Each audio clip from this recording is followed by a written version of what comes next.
Chers amis, bonsoir. Ce soir, nous allons voir comment calculer des intégrales de la forme I égale intégrale allant de 0 à 2π de grand F de sinus θ cosinus θ dθ, c'est-à-dire une intégrale sur 0 à 2π dont la fonction dépend de sinus θ et cosinus θ. Mais avant tout, n'oubliez pas de vous abonner à la chaîne et de liker la vidéo. C'est parti. Prenons une intégrale j égale intégrale allant de 0 à 2π de dθ sur 1 plus cosinus θ 2 plus cosinus θ au carré. Alors, prenons z égale à exponentielle I θ. Donc, nous allons dériver z par rapport à θ. Ce qui veut dire que dz par rapport à θ nous fait I expo I θ dθ. Autrement dit, dz est égal à I z dθ. Alors, voyons rapidement ce que vaut cosinus et sinus. Cosinus de θ, c'est égal à expo I θ plus expo moins I θ sur 2, ce qui est égal à z moins z moins 1, c'est-à-dire l'inverse de z sur 2. Sinus de θ, lui, il fait expo I θ moins expo moins I θ sur 2i, ce qui nous donne z moins, alors ici c'est plus, alors ici c'est moins z moins 1, l'inverse de z sur 2i. Alors notre intégrale j sera intégrale sur le cercle unité,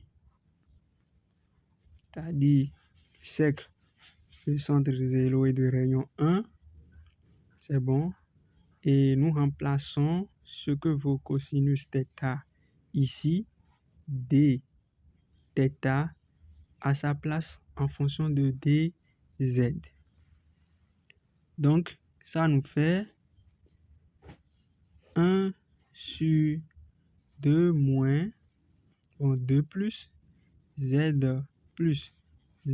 moins 1 sur 2 le tout au carré. Ceci c'est cosinus θ.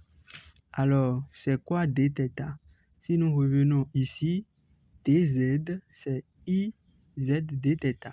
Donc dθ ça va faire dz sur iz. Donc ceci multiplié par dz sur iz. Alors nous allons calculer. Donc on a intégrale sur le cercle unité de dz sur ce 2 multiplie ce 2, nous obtenons 4 plus z, alors plus z moins 1, c'est l'inverse de z, donc 1 sur z, le tout divisé par 2 au carré fois iz, ce qui nous fait intégrale sur le cercle unité de, alors lorsqu'on va élever ce 2 au carré, nous obtenons en haut 4 dz et en bas on aura 4 plus z plus 1 sur z au carré fois iz, ce qui est égal à l'intégrale sur z, module de z égale à 1, qui est le cercle unité, alors de 4t z sur, nous allons rendre cette fois-ci au même dénominateur. Donc le z multiplie ça, il multiplie ça sur tout le monde. Donc ça nous fait 4z plus z au carré plus 1 sur z, le tout au carré. Tout ceci fois iz, ce qui nous fait intégrale sur le cercle unité de, alors ce i et ce 4, je les fais sortir et donc j'aurai ici 4 sur i. Et en haut, j'aurai dz sur le z qui est ici reviendra au numérateur avec ce carré, ça nous fait z au carré. Et en bas, on aura z au carré plus 4z plus 1 au carré fois z. Ce z, nous avons z au carré ici, z ici, ils vont se simplifier. Donc, nous obtenons 4 sur i, 4 sur i, intégrale sur le cercle unité de z, dz sur z au carré plus 4z plus 1 au carré. Alors ici, nous allons poser fz égale à la fonction z sur z au carré plus 4z plus 1 au carré. Et nous allons chercher les points, les pôles de f. Donc nous allons chercher ces z qui posent de problème à notre fonction fz. Mais d'abord posons f de z égale à z sur z au carré plus 4z plus 1 au carré. Donc pour que cette fonction soit bien définie, il faut que nous vérifions que le dénominateur ne s'annule pas. Et là, nous allons poser z carré plus 4z plus 1 égale à 0. Et puis, nous allons chercher ces z qui annulent le dénominateur. C'est en quelque sorte ces z qui posent de problèmes à la fonction. Donc, ils seront les points singuliers de notre fonction.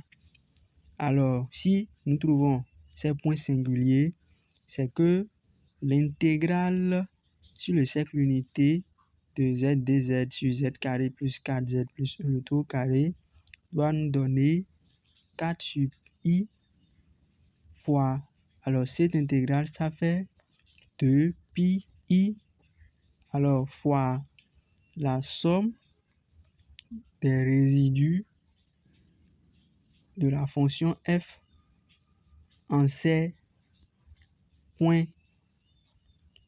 singuliers. Donc, on ira chercher les points singuliers. Donc, posons z au carré plus 4z plus 1 égale à 0.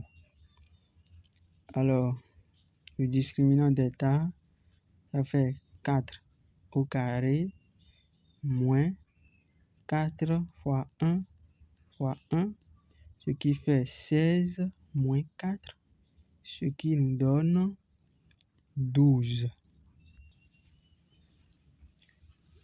Ce qui est égal à 2 racine carrée de 3 au carré. Donc, on aura z1 qui va nous donner, alors moins b, donc ça fait moins 4, moins racine de d'état, donc ça va nous faire 2, racine carrée de 3, sur 2a, donc ceci, ce qui nous donne, on simplifie par 2, et là on obtient moins 2, alors moins racine carrée de 3. De la même manière, Z2, ça va faire moins 4 plus 2 racine carrée de 3 sur 2, ce qui nous donne alors moins 2 plus racine carrée de 3. Donc f de z s'écrit z sur, donc ça va nous faire z moins z1, c'est bon, z moins z1, facteur de z, alors moins z2, le tout carré.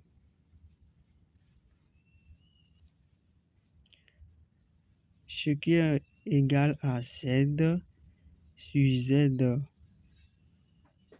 moins z1 au carré, alors facteur de z moins z2 au carré. Alors ici, z1 et z2 sont des points singuliers de f, c'est-à-dire si z prend cette valeur, le dénominateur sera nul. Par conséquent, la fonction fz sera mal définie. Alors, comme nous avons ces points singuliers et nous avons ici z moins z1 au carré, ça veut dire que ce point singulier est d'ordre 2, celui-ci aussi est d'ordre 2. Donc, nous allons revenir à notre somme. Alors, notre intégrale doit nous donner 4 sur i fois 2 pi. Alors, somme des résidus de f en z1 plus résidus de f en z2.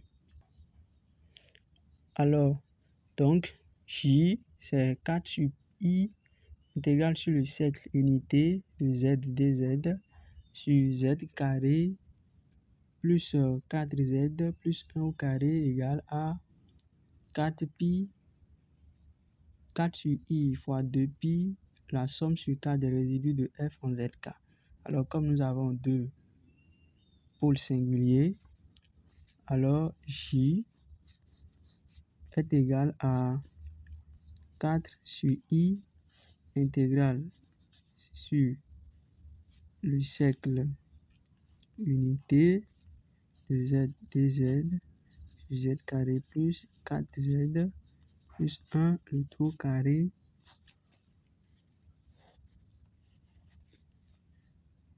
donc ceci nous donne 4 sur i fois 2 pi i résidu de f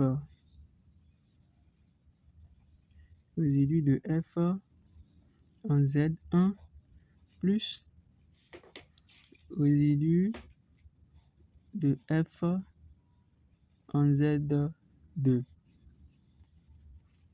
Voilà. Donc, il suffit juste de connaître les résidus de f en z1 et résidus de f en z2 et nous allons terminer de calculer l'intégrale. Alors, calculons résidus de f en z1. Comme z1 est un pôle double, alors résidu de f en z1 serait égal à la limite lorsque z tend vers z1 de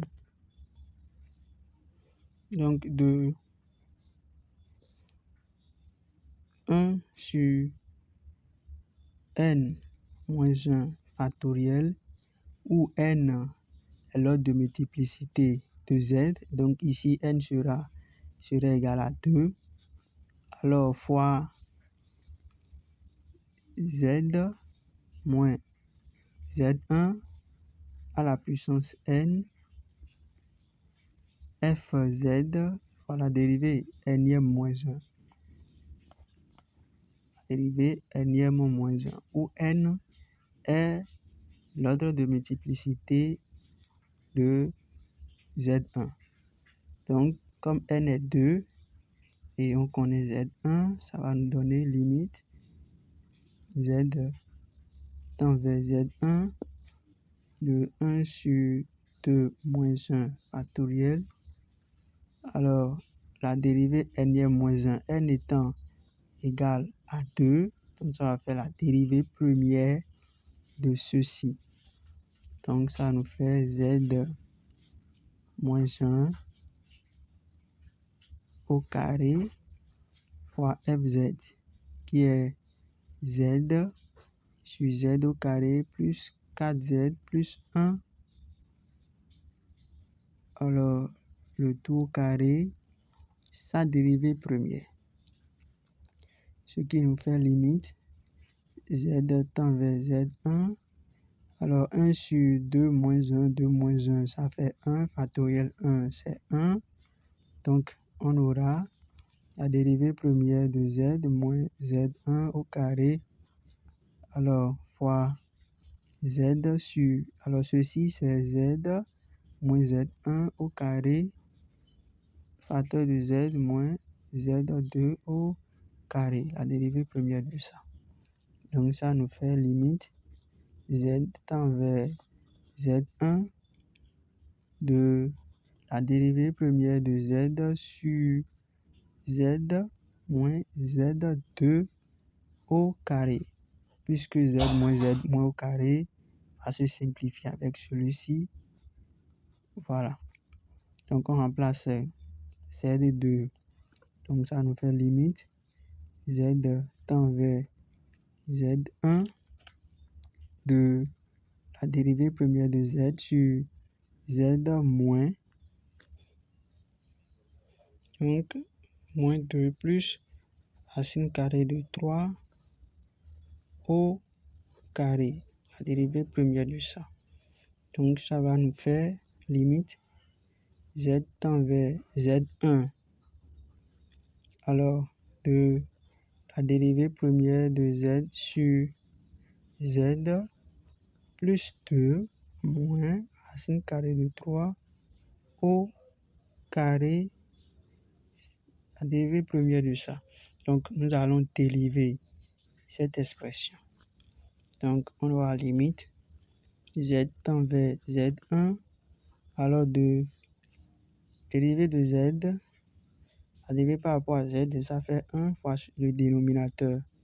Donc ça nous fait z plus 2, alors moins racine de 3 au carré, moins la dérivée du dénominateur fois z. Donc j'aurai z d'abord, qui sera multiplié par la dérivée du dénominateur. Donc ce 2 descend, j'aurai 2. On dérive ceci par rapport à z, ça fait 1, alors fois ce qui est là, à la puissance 2 moins 1. Donc z plus 2 moins 3. Au fait, ici, nous dérivons fn. La dérivée fera n, fn moins 1, où le n est 2. Voilà. Donc, sur le dénominateur au carré. Donc, j'aurai z moins z plus 2 moins racine carrée de 3, s pour 4. Voilà. Donc, ceci nous fait limite z tend vers z1 de... Alors, ici, on peut factoriser par 2 plus z plus 2 moins racine carrée de 3. Donc, j'aurai z plus 2 moins racine carrée de 3. Alors, facteur de z plus, il reste un z plus 2 moins racine carrée de 3 ici. Racine carrée de 3. Alors, donc, moins 2z sur z plus 2 moins racine carrée de 3 s pour 4. Donc, ça nous fait limite z tend vers z1, 2. Donc, on simplifie par ça. Nous obtenons en haut, alors ici z moins 2z, ça me fait moins z, plus 2 moins racine de 3 sur z. Alors, plus 2 moins racine de 3 au cube, puisqu'on a simplifié, ce qui nous donne moins, puisque c'est la limite lorsque z tend vers z1, donc ça nous fait moins z1 plus 2 moins racine de 3 sur z1, alors plus 2 moins racine de 3 au cube. Donc maintenant on va remplacer z1 pour obtenir limite z tend vers z1, alors de moins, donc ça fait moins 2 moins racine de 3, alors plus 2 moins racine de 3 sur moins 2 moins racine de 3, puisque z1 c'est moins 2 moins racine de 3, alors plus 2 moins racine de 3 au cube. Donc sur moins 2 moins racine de 3 plus 2 moins racine de 3 au cube. Alors ce qui nous fait limite z tend vers z1 de, donc on calcule ceci, ça nous fait 2 plus racine de 3 plus 2 moins racine de 3 sur moins 2 racine de 3 au cube, ce qui fait limite z tend vers z1, alors de 4 sur 24 racine carrée de 3 moins 24 racine carrée de 3, ce qui nous donne finalement moins 1 sur 6 racine carrée de 3. Donc résidu de f en z1 est égal à moins 1 sur 6 racine carrée de 3. Donc on a résidu de f en z1, c'est moins 1 sur 6 racine carrée de 3, et résidu de f en z2, c'est 1 sur 6 racine carrée de 3. Maintenant, nous avons dit que I est égal à 4 sur I fois 2 pi I résidu de f en z1 plus résidu de f en z2. Mais avant de faire la somme, il faut vérifier si chaque pôle, sinon point singulier, est dans le cercle unité. Donc, si nous construisons le cercle unité, on voit que le pôle double Z1 qui est égal à moins 2 moins racine carrée de 3 n'appartient pas à l'ensemble, sinon n'appartient pas au cercle unité. Et Z2 qui est égal à moins 2 plus racine carrée de 3 appartient au cercle unité. Donc comme c'est uniquement Z2 qui appartient au cercle unité, c'est-à-dire si on essaie de construire le cercle de centre 0 et de rayon 1, alors si vous appuyez moins 1 et moins 2 moins racine carrée de 3 sur la calculatrice, Z2 se retrouve quelque part ici. Alors si vous appuyez moins 2 plus racine carrée de 3. Donc ça donne quelque chose qui se retrouve ici. Donc non, c'est Z1 ici et ici c'est Z2. C'est-à-dire lorsqu'on construit le cercle unité, on voit que Z1 qui est moins 2 moins racine carrée de 3 n'appartient pas au cercle. Il se retrouve quelque part ici. Mais par contre, Z2 qui est égal à moins 2 plus racine carrée de 3 se retrouve quelque part ici dans le cercle. Alors, comme il se retrouve, et c'est lui seul qui se retrouve dans le cercle, l'intégrale I sera 4 sur I fois 2 pi I, alors fois résidu de F en Z2. On n'ajoute pas le résidu du point singulier qui n'appartient pas au cercle unité dans la somme. Mais ceci, retenez que c'est la forme générale. Maintenant, il faut vérifier l'appartenance du pôle, sinon du point singulier au cercle unité, avant de faire maintenant la somme. Donc, cette somme reviendra uniquement au résidu de ceci, puisque Z1 n'est pas dans le cercle. Donc, on aura alors 4 sur I fois 2 pi I, alors fois résidu de F en Z2, qui nous donne 1 sur 6 racine carrée de 3. Ce qui fait, les I vont se simplifier. Alors, on simplifie par 2, 2. Donc, nous obtenons 4 sur 2, 4 alors sur 3, racine carrée de 3, pi. Ici, on simplifie par II. On simplifie par 2, 2. Il va rester 3. Donc, on aura 3 racine carrée de 3 fois ce 4. Donc, on obtient ça. Alors, I est égal à 4 pi sur 3 racine carrée de 3.